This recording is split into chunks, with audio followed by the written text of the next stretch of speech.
This is Justin Steele and Kelly Cocktail with this week's DVD releases. Welcome, everyone, to a brand new deep dive. Today, we're plunging headfirst into the fascinating and sometimes wonderfully unpredictable world of physical media releases. That's right. Our source material for this deep dive takes us on a truly unique shopping trip through what's hitting shelves this week. Yeah. DVDs, Blu-rays, 4K, you name it. It's a real snapshot, isn't it? It really is. Yeah. A peek into the ever-evolving, sometimes baffling landscape of collecting movies and shows in, well, 2025. And this isn't just going to be, a simple list of new titles, not at all. No. We're exploring the trends here, the really surprising finds, and maybe some of the unique challenges you face if you're a dedicated physical media collector today. Yeah, the struggle is real sometimes. It can be. So we're aiming to give you a shortcut, basically, to understanding the key nuggets of knowledge that came out of the actual hunt for these discs. Exactly. So our mission today: unpack these new releases, shine a light on the truly unique, sometimes bizarre finds that pop up, and maybe discuss what these observations tell us about the broader market for physical entertainment, which is always shifting. Always. So let's jump right in. Okay. New Release Tuesday. It's always an adventure, and what we found in our source material this week really highlights just how varied it can be. Right. Some weeks you walk in and bam, tons of new stuff. Other times it's, well, a bit quieter. But this week, August 13th, 2025, it definitely had some notable arrivals hitting those store shelves. It certainly did. First up, pretty straightforward. Yep. We've got the remake of How to Train Your Dragon. Yep. Then, something that sounds genuinely interesting, The Accountant 2. And here's where it gets kind of fascinating. Our research turned up a really positive take on Ben Affleck's performance, with particular praise, actually, for a perceived improvement in its portrayal of autism compared to the first film. That's significant. It sounds like the sequel maybe course-corrected a bit. Yeah. Offered something more nuanced, perhaps. Exactly. That's the sense we got, a more empathetic depiction. Yeah. And we also learned that the plot involves him teaming up with his brother this time. So, family dynamics in play. Well, what's fascinating there is how it's not just another sequel.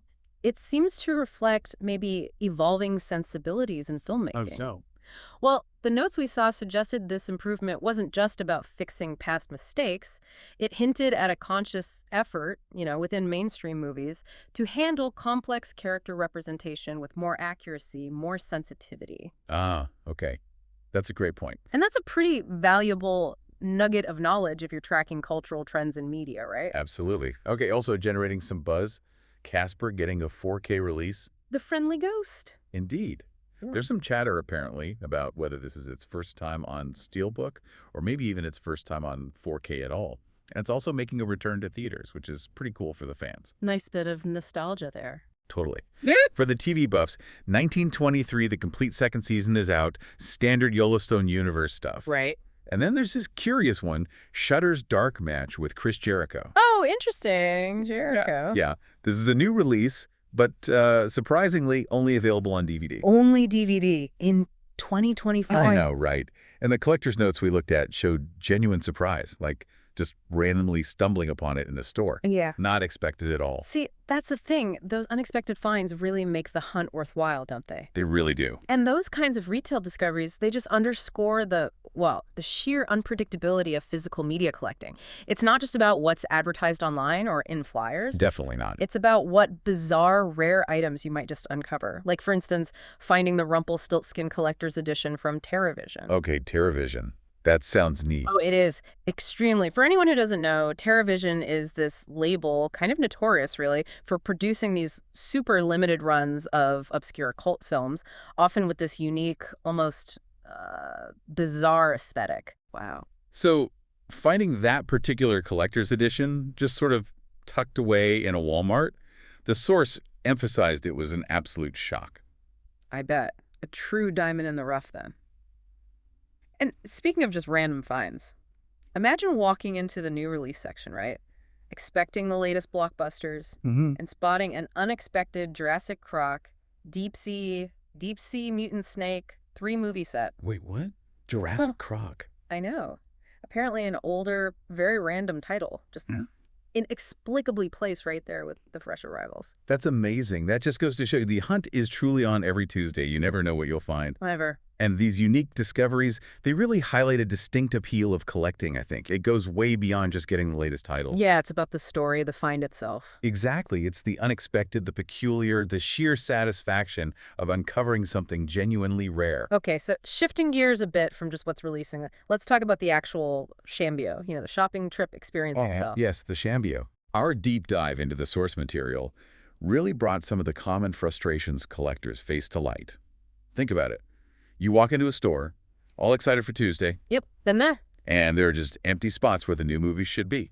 Or maybe even worse, the shelves are still stubbornly stocked with last week's releases. Oh yeah, that happens all the time. Even when you know there's fresh content out there. It's like this treasure hunt, but with these weird detours and obstacles thrown in. And those kinds of retail experiences, they're actually painting a pretty clear picture, aren't they?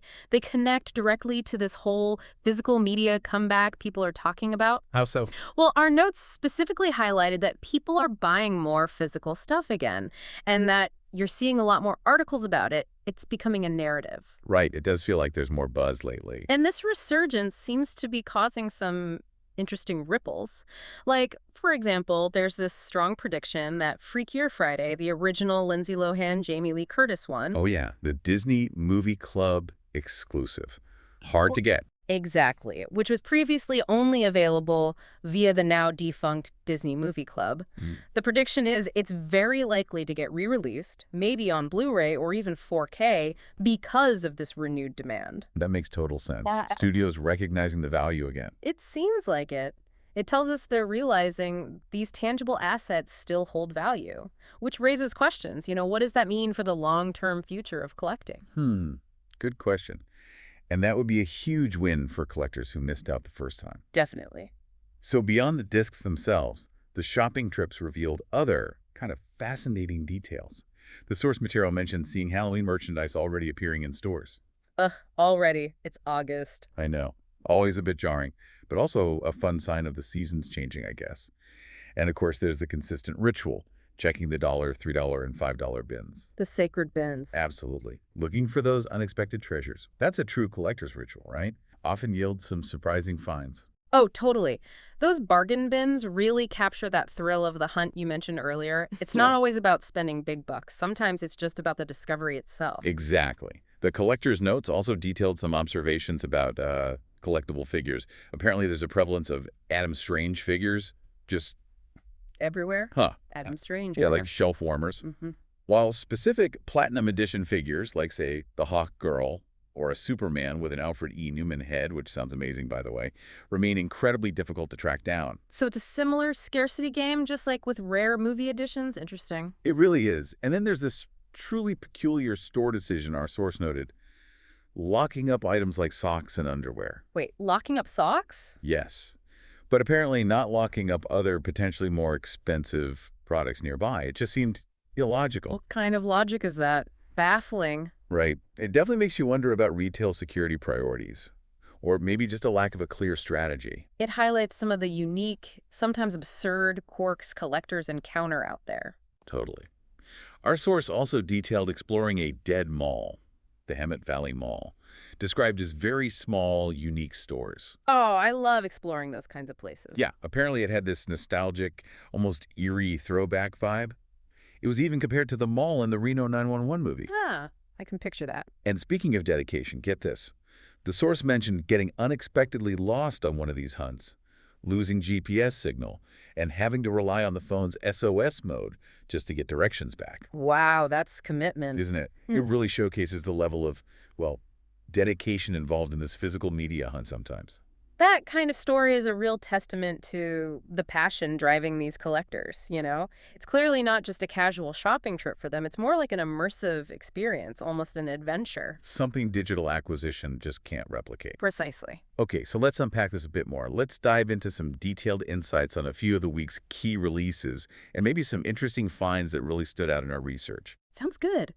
First up, we have Master and Commander, The Far Side of the World, finally on 4K Steelbook. A classic. Great film. Absolutely. And this release looks packed. It includes not just the 4K disc, but also the Blu-ray and a digital code. Standard stuff there, but the bonuses. Yeah, what about the extras? This is where physical media really shines, right?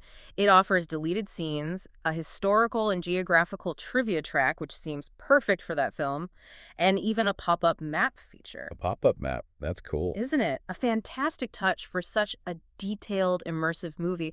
And our notes even had this personal anecdote, someone remembering it being played in school, like stretched out over a whole week because it's so dense. Wow, yeah, I can see that. It really sticks with you. Those extras sound like they really deepen the experience. Definitely. Okay, next up, Monty Python and the Holy Grail. It's a 50th anniversary 4K Steelbook edition. 50 years. Wow. And on 4K? Yeah, this is potentially its first time ever on 4K, which is pretty significant. But what's compelling here is how this edition goes beyond just, a visual upgrade. Right, it's Python. There have to be good extras. Oh, yeah. It includes a near-theatrical version of the film, apparently, plus a special 50 Years of Holy Grail featurette, and the Blu-ray disc is just loaded with archival stuff. Commentary tracks, a 2015 Tribeca film Q&A, outtakes, extended scenes, even lost animations. Lost animations. And a guide to the actual Holy Grail locations used in the film. This kind of deep dive historical material is exactly why collectors love physical releases, isn't it? It preserves the film's legacy. It's hard to argue with a classic like that, especially when it's packed with so many extras for fans to dig into. Absolutely. Moving on, something different, Anthony Bourdain's Cook's Tour in Search of the Perfect Meal. Ah, Bourdain. Legend. Totally. And this series is described as an adventure travel show that actually predates a lot of the others we see now. It really highlights Bourdain's huge kind of formative influence on the whole genre of food and travel TV. He really paved the way, didn't he? He did. The source even recalled a specific, famous anecdote from the series about an In and Out episode, visiting the one by the airport. It speaks to his unique, down-to-earth approach. I think I remember that one. Yeah. And the tour itself in the series takes you all over the U.S., Mexico, parts of Europe, Morocco, Russia, Australia, Japan, other spots in Asia, just showcasing this groundbreaking approach to exploring food and culture back then. He truly opened up the world of food travel for so many people long before it became such a mainstream thing. He certainly did. Okay, then we have Knight Rider, the complete series, finally on 4K. KITT in 4K, Hasselhoff. The Hoff himself. This looks like an extensive set, too. It boasts a ton of bonus features diving deep into the show's history. Includes behind-the-scenes interviews with David Hasselhoff. Nice. The full Knight Rider 2000 TV movie, remember that? Vaguely. And apparently a brand new 1-hour documentary. This doc delves into the cast, the crew, the stunts, and of course the cutting-edge tech for its time that made the show so iconic. That sounds amazing for fans. It really exemplifies this trend, right? Bringing beloved classic TV shows to modern formats with really comprehensive archival material. KITT in glorious 4K with all those extras. Oh. That's exciting for fans and definitely speaks to the power of nostalgia in physical media. Indeed. We also saw notes on Creeping Death, which is a Screambox exclusive. Okay, indie horror. Yep. This one actually had a crowd-funded origin, raised about $15,000 on Indiegogo, apparently. It's set around a corn maze killer classic setup. Can't go wrong with a corn maze killer. Right. And our source specifically highlighted its effective practical effects, particularly this light behind the eyes effect for the killer's makeup. Said it was incredibly impactful, really elevated the horror. Ooh, practical effects are always appreciated. Totally. Bonus features include a commentary, the original short film they used to pitch for the crowdfunding, a making of, and a blooper reel. It's a great example of independent cinema finding its audience through physical media. Sounds like a fun indie horror find, especially if it leans into those practical effects well. It seems like it. Another interesting find was Hell's Bells. Hell's Bells, like the song. Maybe. This one involves Jim O'Rear and Mark Price. And Mark Price actually plays the devil. Mark Price. Skippy from Family Ties. That's the one. Also known from Trick or Treat. Our source pointed out he was perfectly cast as the devil here. It's described as just a fun rock band versus the devil kind of movie. Okay, that sounds potentially amazing. Comes with commentary, behind-the-scenes stuff, music videos, bloopers. The kind of niche gem physical media collectors often seek out. A rock and roll horror flick with Skippy as the devil? I like that combo. Sign me up. Definitely sounds unique. And then there's Blood on the Bleachers. Another indie. Yep, another crowdfunded film directed by Chase Dudley. This one's noted for having a very 90s slasher vibe. Evokes the feel of Scream, maybe, but with an interesting 80s undercurrent, too. Okay, 90s vibe, 80s feel. Yeah. Killer returning to a school. Exactly. The premise involves a killer returning to a school, setting up that classic mystery slasher scenario. These crowdfunded projects, they really highlight the strong community around independent horror that still relies heavily on physical releases. That makes sense. Got to support the indies. And before we move on, there was also a quick mention of our source's own film, Desert Fiends. Ah, right. Apparently, it's available for free viewing right now on Tubi, Fandango Now, and Pluto TV. Good to know. And what's important here, the source stressed, is that simply watching it and giving it a thumbs up, especially on Tubi, can significantly help its visibility, help it trend on the platform. Ah, so it's a direct way for listeners to actually support independent creators, help their work find a wider audience. Exactly. Just watch it, give it a thumbs up if you enjoy it. Simple as that. That's a clear example, isn't it? How listener engagement directly impacts discoverability in the digital space. Offers a real, concrete way to support the kind of independent filmmaking we've been talking about. Definitely. Okay, switching gears just slightly. Our source also shared some of their recent theatrical experiences. Watched a few things in cinemas. Oh, yeah. What stood out? Mentioned a film called Strange Harvest. Noted its found footage style felt surprisingly authentic, which made it really immersive. Found footage can be hit or miss, but authentic is good. Yeah. They also saw My Mother's Wedding and Freakier Friday, the new sequel. Ah, the sequel. Which, again, makes it interesting to recall how that original Freaky Friday had such a rare physical release only through that Disney movie club. Just reinforces the value of collecting, doesn't it? When things just aren't easily available otherwise. It really does. And if we try to, synthesize all these different observations from the new physical releases, the bargain bin finds, the streaming availability, the theatrical trips. And a lot of ways to consume media. It is. It highlights this really rich, multifaceted landscape of media consumption today. And despite the constant rise of digital content, it seems pretty clear there's still this strong, maybe even growing community dedicated to physical media. It feels that way. This deep dive into just one new release Tuesday shows that collecting is still a vibrant, active pursuit for a lot of people, driven by factors that seem to go way beyond just convenience. So, thinking about all this, what stands out to you, the listener, about this week's deep dive into physical media? Do you find yourself gravitating more towards the immediate convenience of streaming? Or maybe the shared communal experience you get in a movie theater. Or perhaps it's that tangible thrill of collecting the discs themselves, holding that art, that sense of ownership right there in your hands. Today we've taken a really fascinating deep dive, I think, into the unique world of new physical media releases. From those anticipated blockbusters like the How to Train Your Dragon remake and The Accountant 2, to the truly bizarre indie finds like that Rumpelstiltskin edition. Or Jurassic Croc. And even exploring the challenges and the clearly dedicated community that keeps those shelves alive. Right. It's obvious the world of physical media is anything but dead. Far from it. And this leaves us with maybe a provocative thought to chew on. In a landscape absolutely overflowing with instantaneous digital content, why? Why does the tangible experience of physical media continue to captivate collectors so strongly? Yeah, what is it? Is it about that feeling of undeniable ownership? A hedge against your favorite movie suddenly disappearing from a streaming platform? Could be. Is it about archival preservation, keeping these films safe for future generations? Or is it maybe simpler, just the inherent joy of discovery, of curation that maybe feels a bit lost when you're just endlessly scrolling through digital menus? That joy of the hunt we talked about. Exactly. What does this enduring appeal really tell us about our deeper relationship with entertainment, with stories in this increasingly digital world we live in? That's a great question to ponder.